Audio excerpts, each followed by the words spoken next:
Well, here I am, out on my run, trying to get my daily dose of exercise. But just so that we don't have shaky cam, I'm just going to pause here for a minute.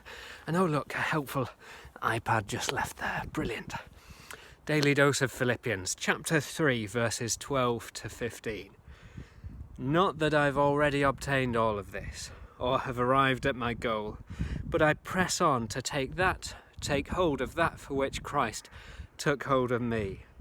Brothers and sisters, I do not consider myself yet to have taken hold of it, but one thing I do, forgetting what lies behind and straining towards what is ahead, I press on towards the goal to win the prize for which God has called me heavenwards in Christ Jesus.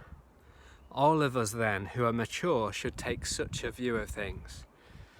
Well, today we continue to think about knowing Christ.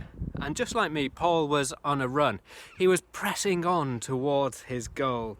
So what is he talking about? What is he running towards? Well, it's following on from what we were thinking about yesterday and about knowing Christ. We thought about it as marriage, or a bit like marriage.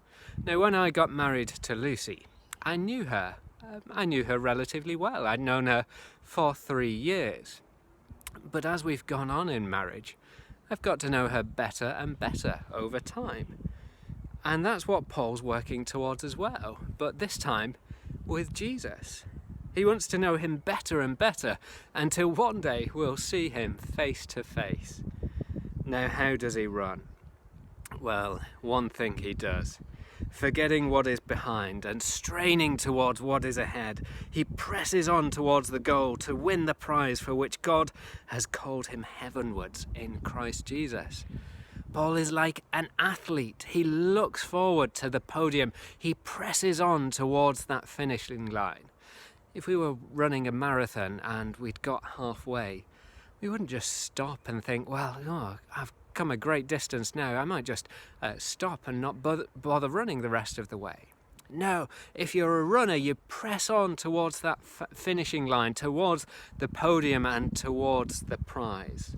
You keep going until the end. And so the question for you and for your Christian life is, how well is your run going? Are you still pressing on at a good and steady pace? Or are you slowing down and stopping? Speaking of which, I need to get on with my run. So I'll see you all a little bit later. Bye now.